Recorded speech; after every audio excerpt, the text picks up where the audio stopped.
ఇక తెలంగాణ ప్రభుత్వం చేపట్టిన రెండో విడత రుణమాఫీ కార్యక్రమాన్ని లైవ్ ద్వారా చూద్దాం. పార్లమెంటు సభ్యులు, శాసనసభ్యులు, శాసన మండలి సభ్యులు, రైతాంగ సోదరులు, పత్రికా పెద్దలందరికీ కూడా ఈ యొక్క చారిత్రక ఘట్టం భారతదేశ రాజకీయాల్లో ఎప్పుడూ కని వినెరుగినటువంటి రీతిలో ఆనాటి మన్మోహన్ సింగ్ గారి నాయకత్వాన దేశవ్యాపితంగా జరిగినటువంటి 70,000 కోట్ల రుణమాఫీ ఒక చారిత్రక సంఘటన. అదే పద్ధతిలో ఈరోజు ఒకే రాష్ట్రం, కొత్త రాష్ట్రం, అన్న మాటను నిలుపుకునేటువంటి రాష్ట్రం, ఒకేసారి ఒకే పంట కాలంలో మొదటి పంట కాలంలో 31,000 కోట్ల రూపాయలు మేము రుణమాఫీ చేస్తామని చెప్పి ఆ మాటని నిలబెట్టుకున్నటువంటి రేవంత్ రెడ్డి గారి ప్రభుత్వానికి రాష్ట్ర రైతాంగం పక్షాన మనందరి పక్షాన ధన్యవాదాలు తెలియజేయాల్సినటువంటి అవసరం ఉంది. గౌరవనీయులు అడ్వైజర్ పెద్దలు కేశవరావు గారిని వేదిక మీదకి రావాల్సిందిగా కోరుతున్నాం.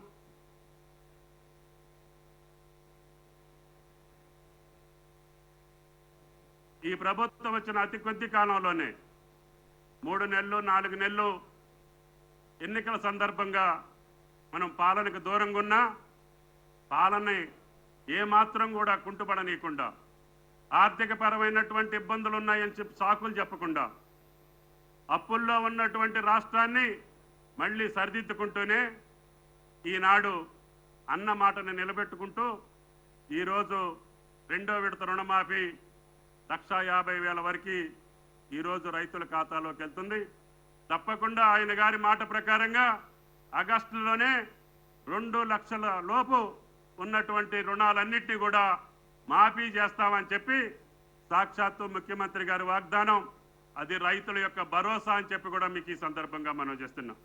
ఇదే కాదు, ఆయన ఆధ్వర్యంలో ఈనాడు పంటల బీమా కూడా ప్రవేశపెట్టండి. అకాల వర్షాలు కావచ్చు, ప్రకృతి వైపరీత్యాలు కావచ్చు, లేదు వాతావరణ పరిస్థితుల దృష్ట్యా పంట కోల్పోతే గత ప్రభుత్వంలో పంటల బీమాని కూడా తీసేశారు. దాన్ని మనం పునరుద్ధరించాల్సినటువంటి అవసరం ఉంది. ఎంత ఖర్చు అయినా సరే అందరి రైతుల యొక్క ప్రీమియం మనమే కట్టి అన్ని పంటలకి కూడా బీమాను ఏర్పాటు చేస్తే రైతు గుండె మీద చేసుకొని వ్యవసాయం చేసే పరిస్థితి వస్తుంది అని చెప్పి ముఖ్యమంత్రి గారి ఆదేశాల మేరకి పంటల బీమాను కూడా కొనసాగిస్తున్నామని చెప్పి కూడా ఈ సందర్భంగా మనం చేస్తున్నాం. అదేవిధంగా రైతాంగానికి ఇచ్చినటువంటి మరొక భరోసా రైతు భరోసా. అది 7,500 ఒక పంట కాలానికి, 15,000 మొత్తం సంవత్సర కాలంలో 2 పంటలకేస్తే 15,000 ఇస్తామని చెప్పి కాంగ్రెస్ పార్టీ పక్షాన ఆనాటి పిసిసి అధ్యక్షులు, అదేవిధంగా భారత జాతీయ కాంగ్రెస్లో ఉన్నటువంటి పెద్దలందరూ వచ్చి తెలంగాణ రైతాంగానికి మాట ఇచ్చారు. దాన్ని కూడా ఎన్ని కష్టాలున్నా ఎన్ని ఇబ్బందులున్నా అది కూడా తీర్చేదానికి ఈ ప్రభుత్వం ముందుకుంటుంది. దాని విధి విధానాల కోసం సబ్ కమిటీ వేశారు. గౌరవ మంత్రివర్గులందరూ కూడా దాన్ని ఆలోచిస్తున్నాం. ప్రజల దగ్గర నుంచి, రైతుల దగ్గర నుంచి రేపు భవిష్యత్తులో స్పీకర్ గారు ఆదేశిస్తే శాసనసభ శాసన మండలిలో కూడా పెట్టి మీ అందరి ఆమోదం తీసుకొని రైతు భరోసా ఏ పద్ధతిలో ఉంటే పంటేసినటువంటి రైతుకు లాభం జరుగుద్దో, పంటేసినటువంటి భూములకు ఏ రకంగా ఇవ్వచ్చో, గతంలో జరిగినటువంటి పద్ధతులకు భిన్నంగా నిజమైనటువంటి రైతుకి ఆ డబ్బు అందాలి అని చెప్పి ఆకాంక్షతోటి కొంత సమయం తీసుకున్నాం. తప్పకుండా ఈ సంవత్సరం కొద్ది కాలంలోనే దాని యొక్క విధి విధానాల్ని ఏర్పాటు చేస్తామని చెప్పి కూడా మీకు ఈ సందర్భంగా మనం చేస్తున్నాం. కాబట్టి ఇన్ని రైతాంగ కార్యక్రమాలకు సంబంధించి పెద్ద ఎత్తున ఆయిల్ ఫామ్కు కూడా ఈరోజు ముఖ్యమంత్రి గారు, ఆర్థిక మంత్రి నిధులు సమకూర్చారు. కాబట్టి గౌరవ శాసనసభ్యులందరినీ, శాసన మండలి సభ్యులందరినీ, అధికారులను కూడా ఎందుకు పిలిచామంటే మీరు కూడా రైతు బిడ్డలే. కాబట్టి దయచేసి మీరు అందరూ కూడా ఆయిల్ ఫామ్ తోటలు పెట్టాలని చెప్పి ఈ సమావేశానికి పిలిచాం. కాబట్టి దయచేసి శాసనసభ్యులు, శాసన మండలి సభ్యులు, అధికారులు కూడా మీరందరూ మీ తల్లిదండ్రులు సంపాదించినటువంటి భూముల్లో ఆయిల్ ఫామ్ పంట వేయండి. మనకి 100 లక్షల మెట్రిక్ టన్నులు కావాల్సి ఉంటే ఈనాడు ఉత్పత్తి కేవలం 3 లక్షల టన్నులే ఉంది. అంటే ఇంకా 97 లక్షల మెట్రిక్ టన్నులు ఆయిల్ ఫామ్ను దిగుమతి చేసుకుంటున్నాం. 1,00,000 కోట్ల రూపాయలు విదేశీ మార్గ ద్రవ్యానికి మనం వెచ్చించాల్సినటువంటి అవసరం వచ్చింది. మీరందరూ చేయి కలిపితే ఈ 5 సంవత్సరాల్లోనే 5 లక్షల ఎకరాలు తెలంగాణ జిల్లాలో వేసే అవకాశం ఉంది. అన్ని జిల్లాల్లో కూడా ఆయిల్ ఫెడ్ ద్వారా ఫ్యాక్టరీల నిర్మాణం కొనసాగిస్తున్నాం. కాబట్టి దయచేసి అతి కొద్ది సంవత్సరాల్లోనే మీరు 10 లక్షల ఎకరాలకు వెళ్తే తెలంగాణ స్వయం సమృద్ధి కావటమే కాకుండా భారతదేశానికి కూడా ఆయిల్ ఫామ్ సప్లై చేసేటటువంటి శక్తి స్థాయి తెలంగాణ ప్రభుత్వానికి, తెలంగాణ రైతాంగానికి వస్తుంది అని చెప్పి కూడా మీకు ఈ సందర్భంగా మనం చేస్తున్నాం. కాబట్టి ఇన్ని అవకాశాలు ఉన్నటువంటి ఈ రాష్ట్రంలో రైతాంగం కోసం అన్న మాటని నిలబెట్టుకున్నటువంటి కాంగ్రెస్ పార్టీ, కాంగ్రెస్ ప్రభుత్వం తప్పకుండా ఈ ప్రభుత్వంలో వ్యవసాయ మంత్రిగా నాకు ఆ భగవంతుడు ఎంత శక్తి అంతా ప్రభుత్వం యొక్క ఆలోచనల్ని రైతుల దగ్గరికి తీసుకెళ్లి రైతులు సుభిక్షంగా ఉండేదానికి, రైతులందరూ కూడా అటు ఉచిత విద్యుత్ తోటి పాటు ఇరిగేషన్ మంత్రి గారు కూడా కొత్త ప్రాజెక్టులు అతి త్వరలో పూర్తయ్యే ప్రాజెక్టులకి ఈ సంవత్సరం ప్లాన్ చేసుకున్నారు. తప్పకుండా ఇరిగేషన్ ప్రాజెక్టులు పూర్తి చేసుకుంటూనే ఆ రకమైనటువంటి విద్యుత్ శక్తి నిరంతరంగా ఇస్తూనే సబ్సిడీ కార్యక్రమాలు కొనసాగిస్తూనే రైతాంగాన్ని నిలబెట్టి రైతే రాజు అనేటటువంటి క్యాప్షన్కి అర్థం ఇచ్చేటట్టుగా ఈ ప్రభుత్వం నిలబడుతుందని రేవంత్ రెడ్డి గారు ఇచ్చినటువంటి భరోసాని నిలపడానికి ఆయన ఆదేశాలకు అనుగుణంగా ఈ ప్రభుత్వ యంత్రాంగం మొత్తం అందరి కేబినెట్ మంత్రులందరం ఈ యొక్క రైతాంగ సంక్షేమం కోసం పనిచేస్తామని చెప్పి ఈ యొక్క సందర్భంగా విజ్ఞప్తి చేస్తూ మీ దగ్గర సెలవు తీసుకుంటూ ఉప ముఖ్యమంత్రి భట్టి గారిని వీలైతే కొంచెం మాట్లాడాల్సిందిగా కోరుతున్నాను.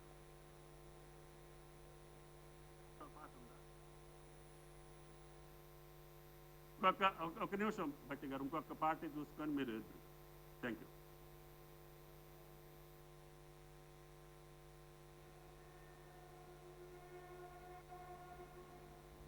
రైతాంగానికి 69 లక్షల రైతులకు నేను మాట ఇస్తున్నా.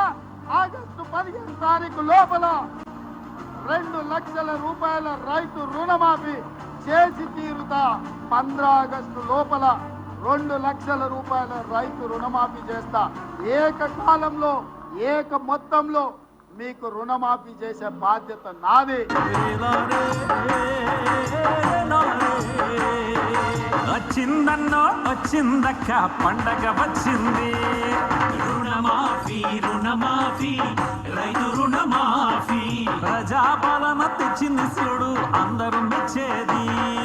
కష్టాలను రూపుమాపి సరికొత్త మార్పు చూపి రైతు రుణమాఫీ రైతు రుణమాఫీ లక్ష్యం అది ఒక్కటే రైతు రాజు కావాలి. 2 లక్షల రుణమాఫీ తోడై నిలవాలి. వచ్చిందన్నో వచ్చిందక్క పండగ వచ్చింది.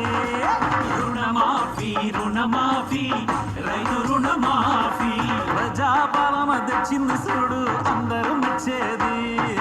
కష్టాలను రూపుమాపి సరికొత్త మార్పు చూపి రైతు రుణమాఫీ రైతు రుణమాఫీ. తెలంగాణ తెచ్చినాక ఇదే పెద్ద పండుగ. ఏక మొత్తం రుణమాఫీ రైతన్నకు అండగా. రైతన్నల సంక్షేమంలో రుణమాఫీ ప్రధానం. దేశానికి ఆదర్శం మన వ్యవసాయ విధానం. ఒక మాట ఇచ్చారంటే గాంధీ కుటుంబం అమలై తీరుతుందని అందరి నమ్మకం. అంబరాన్ని తాకే రైతన్నల సంబరాలు నిలబడాలి తెలంగాణ కుటుంబ గౌరవాలు. తెలంగాణ మన ప్రాణం. పదేళ్ల పాలనలో ఎవరూ చేయలేని పని సాధించాం. కష్టాలు ఎదురైనా కానీ రూపాయి రూపాయి పోగు చేసి రుణమాఫీ. ఇందిరమ్మ రాజ్యం ఇంటింటా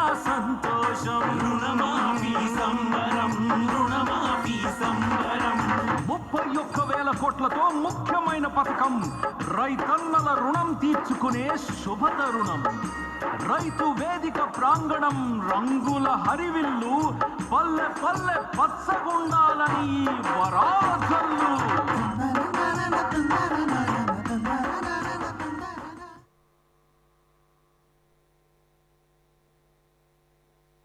సార్, ఈ వేడుక రాష్ట్ర వ్యాప్తంగా అన్ని ఒక చిన్న డాక్యుమెంటరీ.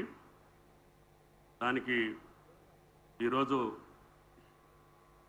లీడ్ బ్యాంక్ అధికారులందరికీ, ప్రకాష్ చంద్ర గారికి, మోహన్ దాస్ గారికి, శ్రీహరి గారికి ప్రత్యేకంగా ధన్యవాదాలు తెలియజేస్తూ, బ్యాంక్ అకౌంట్లో కానీ, రైతు ఆధార్ నెంబర్లో కానీ, లేదు కొన్ని బ్యాంకుల్లో జరిగినటువంటి చిన్న చిన్న పొరపాట్లు సరిదిద్దుకోవటం కోసం బ్యాంక్ అధికారులతో పాటు వ్యవసాయ శాఖ అధికారులు ఎప్పటికప్పుడు వాటినన్నింటినీ సరిచేసి ఆ పైసలు మళ్ళీ వాళ్ళ ఖాతాలో జమ చేయడానికి ప్రయత్నం చేస్తున్నాం.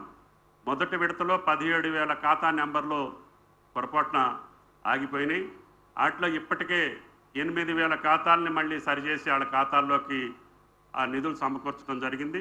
ఎప్పటికప్పుడు శాసనసభ్యులు కానీ, ప్రజాప్రతినిధులు, రైతు సోదరులు అక్కడ ఉన్నటువంటి అగ్రికల్చర్ ఆఫీసర్ దగ్గరికి వెళ్తే అక్కడ రైతు సమాచార పత్రం ఉంటుంది.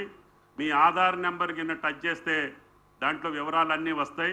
ఎందుకు ఆగింది, కారణం ఏంటి, అకౌంట్ నెంబర్ తప్పుందా, బ్యాంకులో ఏమన్నా మిస్టేక్, ఏమన్నా స్పెల్లింగ్ మిస్టేక్ ఉందా, పేరు ఉచ్చారణలో ఏమన్నా తప్పుందా, స్పెల్లింగ్లో ఏమన్నా తప్పుందా, అటువంటి ఏయున్నా కూడా సరి చేసుకొని అందరి రైతులు ఏదైతే బ్యాంకుల్లో మాకు వచ్చినటువంటి లిస్టు ప్రకారం అందరి ఖాతాల్లోకి 1 నెల రోజుల లోపల వాటినన్నింటినీ సరిచేసి వాళ్ళ ఖాతాల్లోకి పంపించేటటువంటి బాధ్యత వ్యవసాయ శాఖది అని చెప్పి ఈ సందర్భంగా మనం చేసుకుంటూ డాక్యుమెంటరీని ప్రసారం చేయవలసిందిగా కోరుతున్నాం.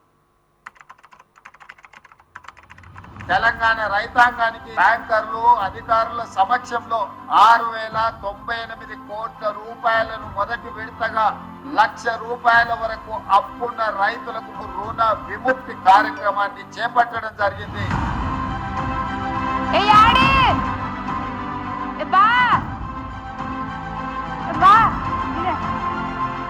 अपने ऋण माफी की जो मैसेज आई है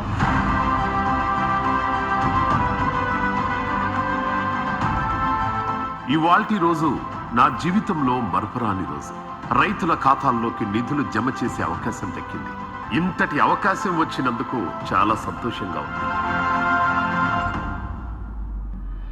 దేశంలోనే 31,000 కోట్లతో రుణమాఫీ చేస్తున్న రైతు బాంధవుడు, తెలంగాణ అన్నదాతల గుండెల్లో ఉప్పొంగే సంతోషాన్ని నింపిన ఆపద్బాంధవుడు. గౌరవనీయులైన ముఖ్యమంత్రి గారికి, బట్టి విక్రమార్క సార్ గారికి, అందరికీ నా యొక్క నమస్కారాలు. నాకు 4 ఎకరాలు ఉంది సార్. 3 ఎకరాలు పత్తి పెట్టినాం. లోన్ ఎంత తెచ్చినావు? ఫస్ట్ 70,000 తెచ్చినాం సార్. ఇప్పుడు ఎంత మాఫీ అవుతుంది? మొత్తం మాఫీ అయింది సార్. ఇచ్చిన మాట ప్రకారం 2 లక్షల రుణమాఫీతో ప్రజల గుండెలో నిలిచిపోయిన చిరస్మరణీయుడు. డప్పు మేళాలతో బాణసంచా కాల్చుతూ ఊరూరా రుణమాఫీ సంబురాలు చేసుకుంటున్న రైతులు,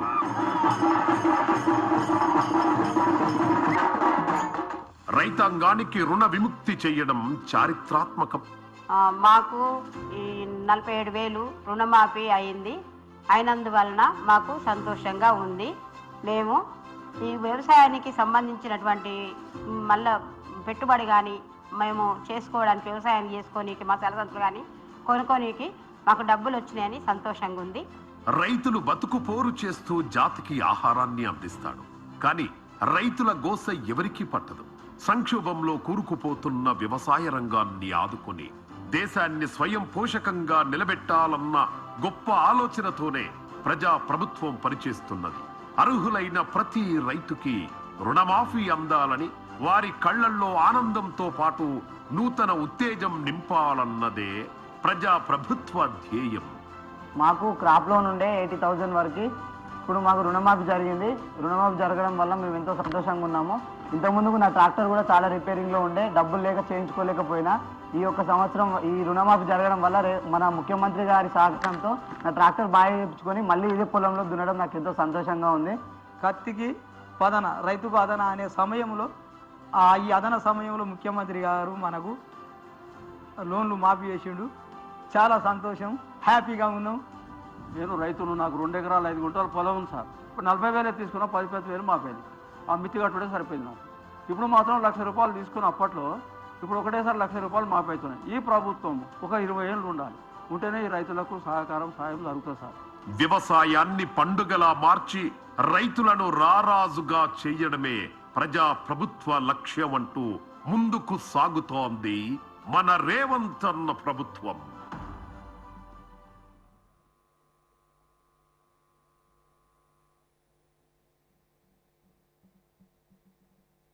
రాష్ట్ర రైతాంగం యొక్క ఆశీర్వచనాలతోటి వచ్చినటువంటి ప్రభుత్వం వాళ్ళ ఆలోచనలకు తగ్గట్టుగా, అవసరాలకు తగ్గట్టుగా ఆ శక్తిని మొత్తం కూడగట్టుకొని రైతాంగ లోకం కోసం చేస్తున్నటువంటి బృహత్తర కార్యక్రమాలతో పాటు ఆయన గారు ఇచ్చినటువంటి వాగ్దానాలన్నీ సఫలీకృతం చేసే శక్తి ఆ భగవంతుడు ముఖ్యమంత్రి గారికి, ప్రభుత్వానికి ఇవ్వాలని చెప్పి కోరుకుంటూ ముఖ్యమంత్రి గారిని మాట్లాడవలసిందిగా